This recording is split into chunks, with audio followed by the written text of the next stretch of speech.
It's Friday here on the North Shore Drive podcast from the Pittsburgh Post-Gazette. I'm your host, Chris Carter. We're going to be joined by Ray Fittipaldo as we give you all our looks at the first couple days of Steelers training camp. Players reported Wednesday, and then we saw the first non-padded practice on Thursday with some little bit of tempers flaring up. I want to talk to Ray about that and how it includes George Pickens. We'll also talk about our first look at Justin Fields, who ran with the first team on Thursday because of a Russell Wilson injury. We'll also talk about how the tight ends were heavily involved in the offense. All that here and more in the North Shore Drive podcast. Let's get into it. You are now listening to the North Shore Drive podcast, a show on all things Pittsburgh sports from the writers of the Pittsburgh Post-Gazette, hosted by Christopher Carter.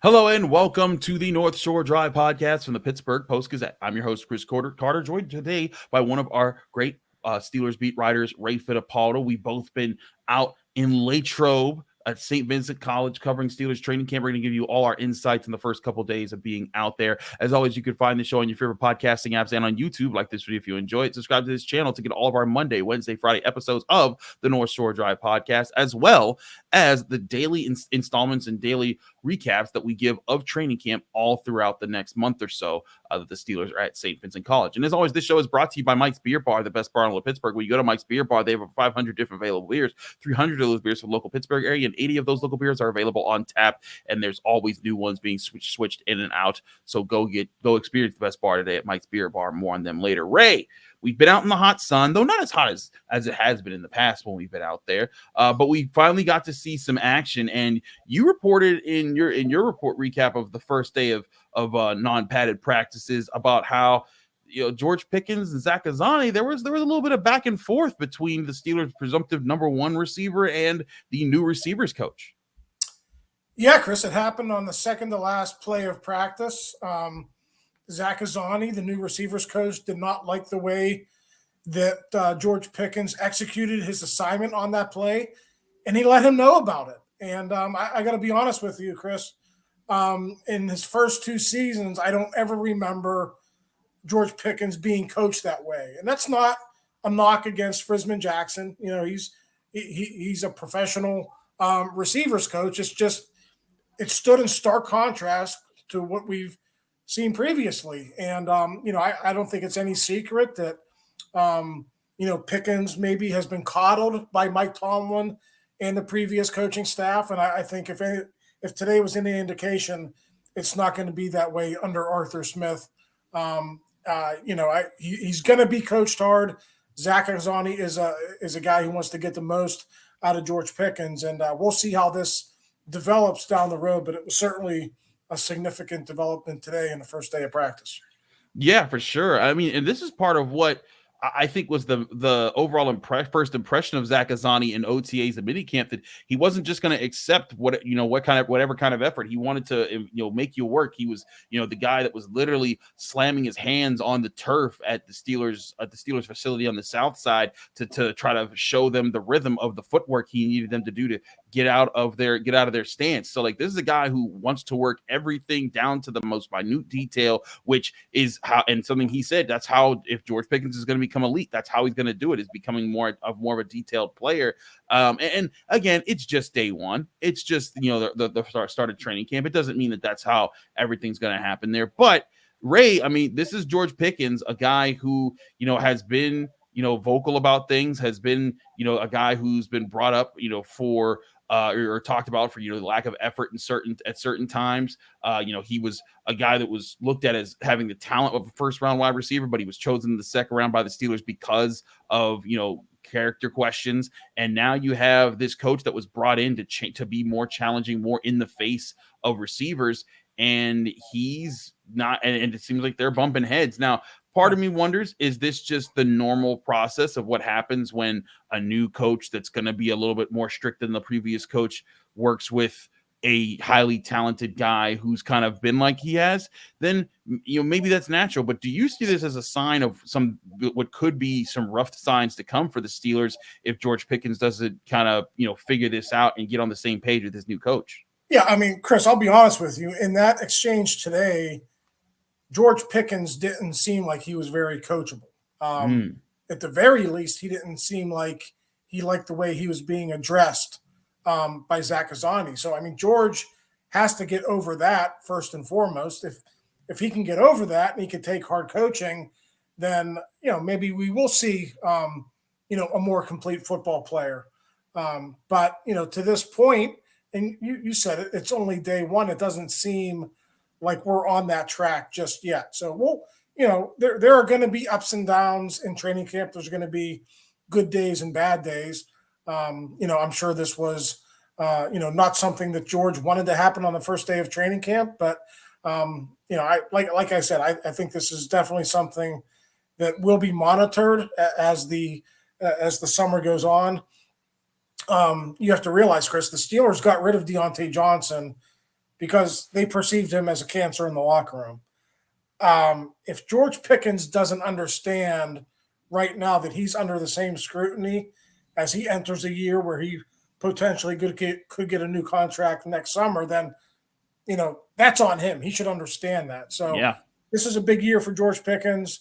Again, I don't want to make too much of one exchange on the practice field, but if he's going to be coached hard, he's got to be able to take that coaching better than he took it today.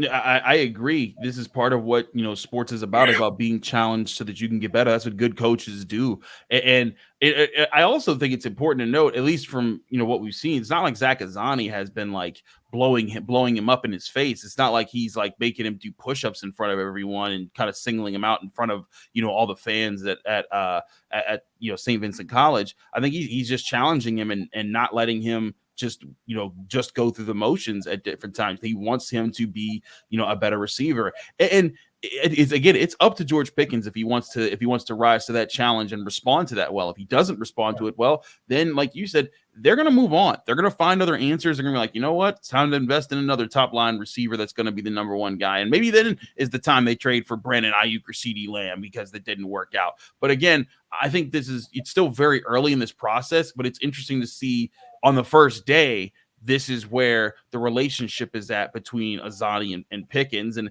this team, as much as, this team is depending on the offensive line to be better, the run game to be better, for Russell Wilson to be solid, and the defense to get back and be healthy, George Pickens is a very big part of the pictures when they're trying to put together a competitive football team right now. And listen, Zach's job is to get the most out of every receiver in that receivers room. Most importantly, George Pickens, but he's not only setting the tone with Pickens, he's setting the tone really with that entire room. It's a new coaching staff. There's a lot of new receivers in that room, from Van Jefferson to Scotty Miller, rookie third-round pick, Roman Wilson. It's different from last year. So this very well could be Zach just wanting to set the tone for training camp, letting the players know what's going to be tolerated and what's not going to be tolerated. And there's nothing wrong with that.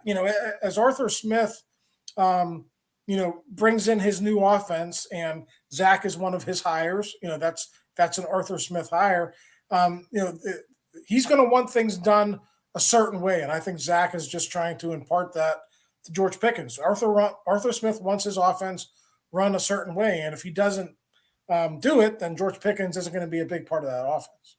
Absolutely. I want to talk more about that offense, especially because it was the first day of practice. We saw some 11-on-11, again, unpadded, but 11-on-11 practice, and it was Justin Fields at the helm. We'll talk about why that happened and what he looked like in that first day, all here on the North Shore Drive podcast and the Pittsburgh Post-Gazette. Stay tuned for a lot more from Steelers training camp. But first, I want to remind you this show is brought to you by Mike's Beer Bar, the best bar in Pittsburgh. And when I say it's the best bar in Pittsburgh, it's because it is. It's on the North Shore. It's right across the street from PNC Park. They have amazing beers. You can get one of 500 different available beers, 300 of those beers from local Pittsburgh area, and 80 of those local beers are available on tap. And there's always new ones switching out from all over the Western Pennsylvania area. So you got to go to Mike's Beer Bar to check out all the different flavors of beer that they have, from Hefeweizens to IPAs to stouts. They've got everything there. So go to Mike's Beer Bar today. You can also try their amazing food, like their steak on a stone, where you can get your choice cut of steak brought to you on a heated stone, so that every time you cut off a piece of that steak, you just press it into the stone and you choose how well done you want every single bite.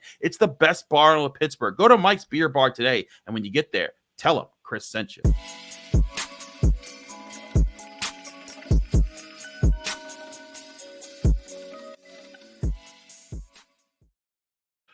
back here on the North Shore Drive podcast from the Pittsburgh Post-Gazette. Chris Carter with Ray Fittipaldo. Ray, let's talk about the quarterback situation. Now, as Mike Tomlin expressed it, it was a calf injury to Russell Wilson. It was Tomlin's decision to hold him back from the first day, but it doesn't seem to be serious, so we'll see how that plays out.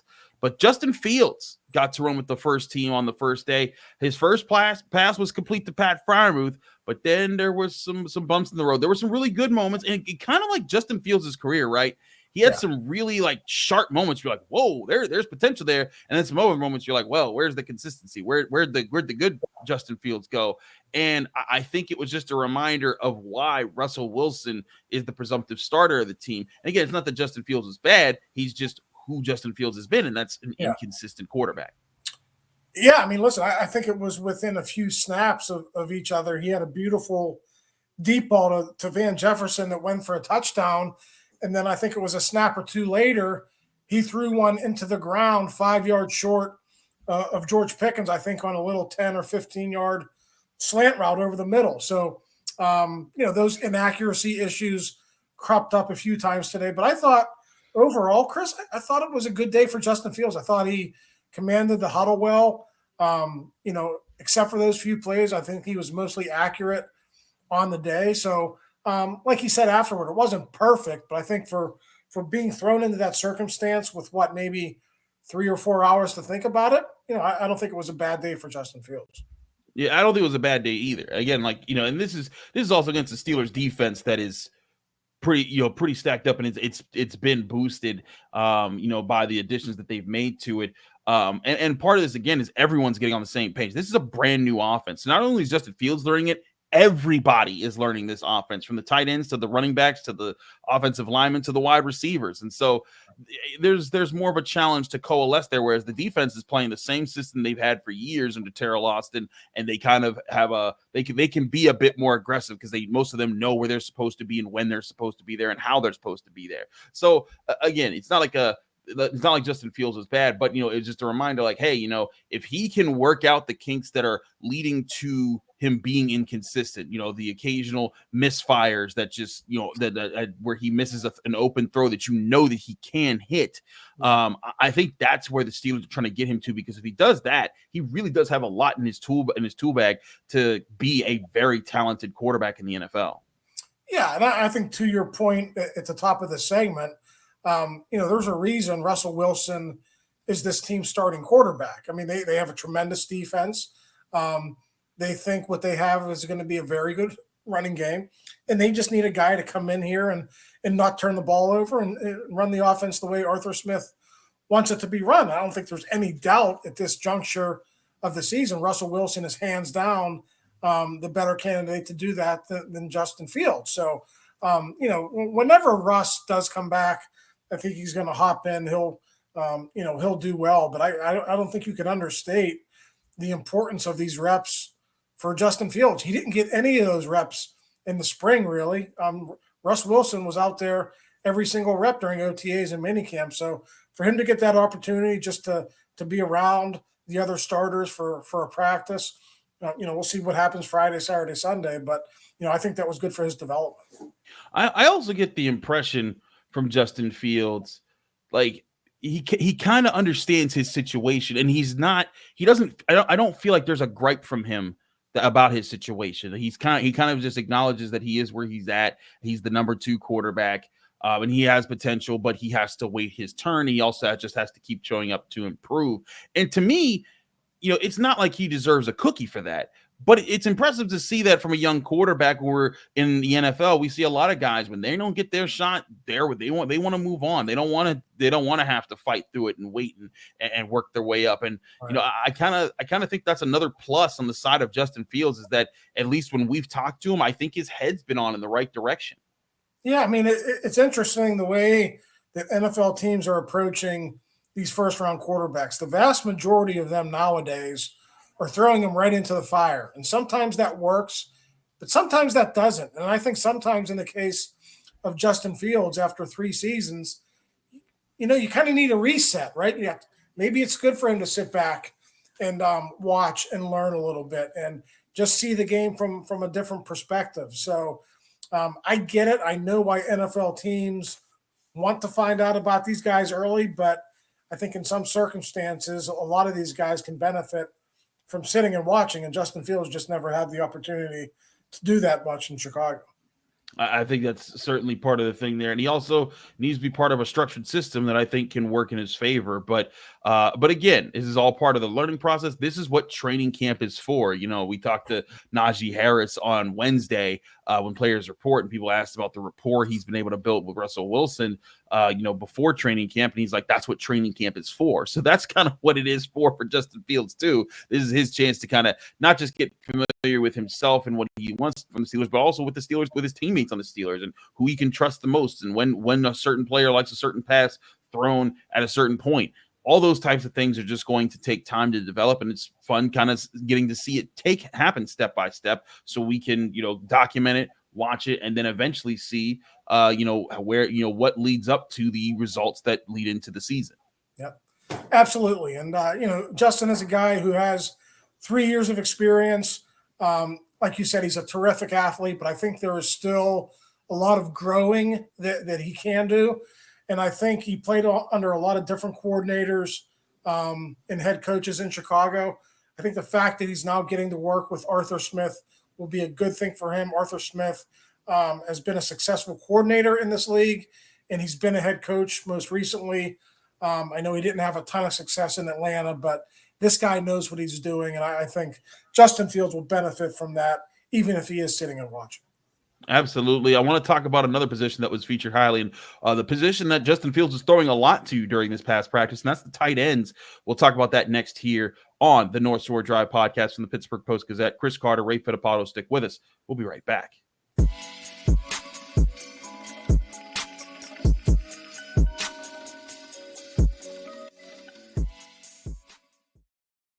We're back here on the North Shore Drive podcast from the Pittsburgh Post-Gazette. Chris Carter, Ray Fittipaldo. Ray, so let's talk about the tight ends. First of all, I also want to point out, if you aren't subscribed to the Pittsburgh Post-Gazette's YouTube page or our podcasting channel, you're missing out, because especially on our YouTube page, when we talk to these players at camps, we're uploading the videos. So we talked to Pat Freiermuth, we talked to Justin Fields, we talked to Joey Porter Jr., we talked to Broderick Jones, and we got a chance to sit down with Steelers GM Omar Khan, who addressed a few different things, and also Ray and Jerry do their daily updates on there. So subscribe to those places if you want to get more like in the moment information and responses and insight into what's going on in Steelers training camp. It's the best place to do it is here at the Pittsburgh Post-Gazette. Now, let's get into what we saw with Pat Freiermuth, because Ray, it seemed like the Steelers were moving him everywhere on the offense. He was lining up at the traditional tight end spot, the slot, the outside, everywhere, and he was getting thrown to a lot. And he seemed to be receptive of it. When I asked him about it, he was like, yeah, it is a little refreshing to get these kind of targets, and it also reciprocates what Arthur Smith was telling Pat Freiermuth would be the case when he first joined the team. Yeah, listen, Pat Freiermuth, I think everyone knows he has a unique skill set. Now, the Steelers haven't always taken advantage of that. Part of it has been Pat's injuries, but I think part of it has been the quarterback and the coordinator issues that he's had to deal with over the first, few seasons of his career. So, Chris, if you look at the Steelers receiving depth chart after George Pickens, no one really knows who's going to be the number 2 receiver. I think de facto, I think Pat Freiermuth could end up being the number 2 target in terms of targets and receptions. I don't think anyone would be surprised at that. So it's a contract year for him.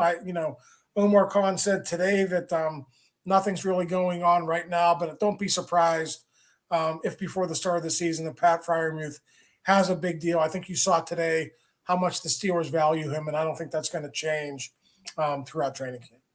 I also think it's a sign that, as we're talking about players who need to get new deals, that he's probably going to get one if they're involving him this much at this point. And, I know Omar Khan, we kept asking him, are there any negotiations? Is there anything in development? Are you working on anything with any players? And he just denied. But that tells me that Pat Freiermuth, that something coming down the line where he's going to get an extension and he's going to be with the team for at least, 2-3 years after his rookie contract is up. Yeah, and it is somewhat of I don't want to say a a difficult negotiation, but putting a monetary figure on Freiermuth because he's had so many injuries and the production hasn't been there for the number of reasons that I, just outlined. It is hard to put a number on it.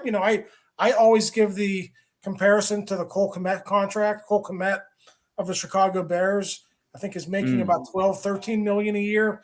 I would expect Freiermuth's contract to be in that range, but you do have to take into the account the injuries and the fact that Pat doesn't have those numbers. But I do think there's similar types of players, and I think in the end Pat will probably making that type of money.